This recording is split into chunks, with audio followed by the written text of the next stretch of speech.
My name's Tim Saunders and I'm at Claire Wiltsher's studio as part of Artists at Work 2013. Hello Claire.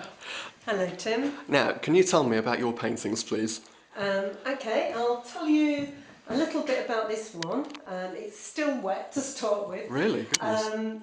This was based on the Dorset coast. I went with a friend of mine and we stayed in a youth hostel a few weeks ago. Right. And we went sort of round Lulworth Cove and there was some fabulous stormy skies. I did a few sketches and took a whole load of photos, and this painting is the result of some of that. It's built up with lots of layers of texture, so this particular painting has probably had about 4 or 5 different layers built up. I've also used sort of liquid, which sort of gives it a slightly sort of shiny surface. But yeah, a bit stormy, a bit moody, a bit how I feel at the moment really. So what media do you use?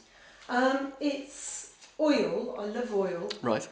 Because I think you can get more richness, and I think the colour quality is better than acrylic. Mm-hmm. So yeah, oil with occasionally there are little bits of collage in the work, and then sometimes there's layers built up over the top of little bits of collage and then scrape back through. But I do use the liquid over the surface and super glue so that nothing's going to be dropping off. No. But very occasionally it does. So how long does that take to dry?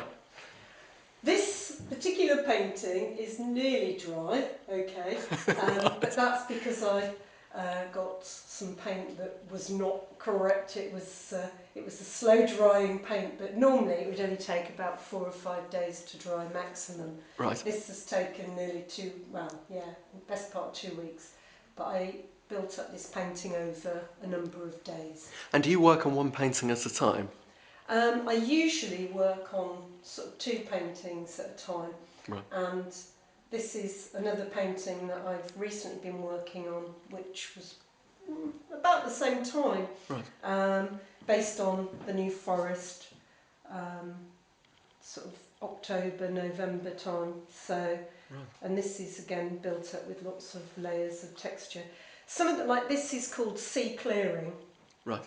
And so the one above is sea clearing. Yeah. Okay. Yeah. And the one below? That's called golden too. Just that when you get that fabulous sort of orange light. We've just got the sunlight in part of it at the moment. Yeah, but there's a lot of orange and yellows. That's lovely, isn't it? Around, and but also I really distinctive poetry. work.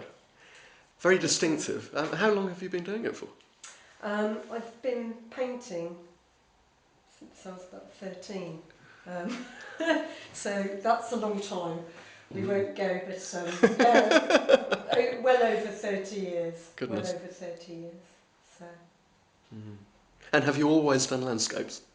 When I did my MA at Northumbria, which is best part of about 11 years ago, I was painting interiors and more architectural, structural buildings, and some of the paintings show elements of that sort of architectural part, but not as strongly as it used to be.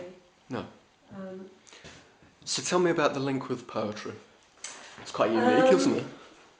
I enjoy writing poems, and I've written a few based on the New Forest. Would you like to say anything? I could read Put you on the spot one here. little stanza, which is called November Twilight, New Forest.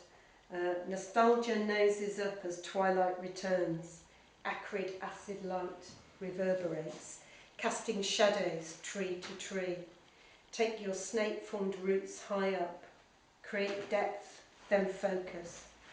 Spaces become a reality.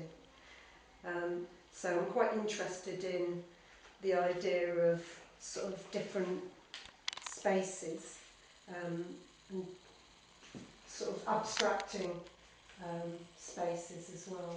So even though there's elements that are quite realistic, there's elements that are very abstracted and built up in layers. So. Well, thank you very much for your time. Very interesting. No particular And I better